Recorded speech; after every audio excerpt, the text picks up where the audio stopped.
Is your community or neighborhood primarily made up of people from one racial group or ethnicity? If so, do you think discriminatory housing policies may have affected this, and how? I come from a mostly white area. I live in an area with a lot of lakes and lakefront homes that were historically people's second homes, like second vacation homes.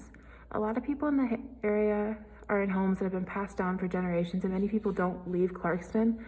So I know that the kinds of people that used to have vacation homes in the area were white, and it has stayed white as a result of that. I also know that Clarkston is generally not super friendly to low-income families. Even our apartments are like really expensive over there.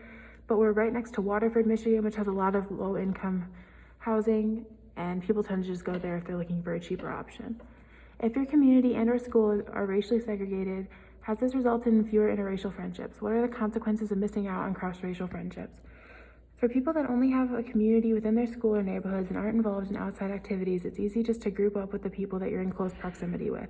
I feel like I say this in every video, but when you're not around people who have a different life experience than you are ignorant about the cultures and communities they belong to.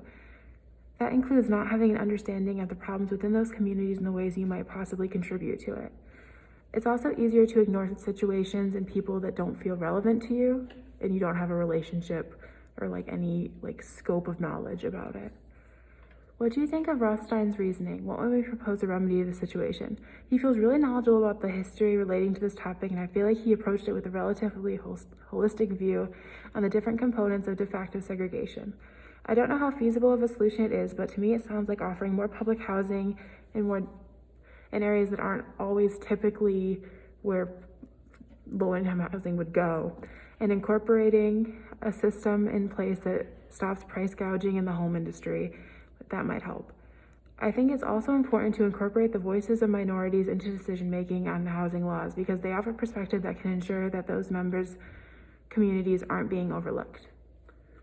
What is one thing you'd like to better understand about your home or community and how you came to live there?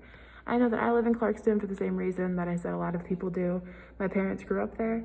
But I also know that Clarkston Schools has programs like the IB program and I think our robotics program that allows for people to transfer in that don't live in the district. And I was wondering if programs like that made our school more diverse or just attracted the same type of people that were already there.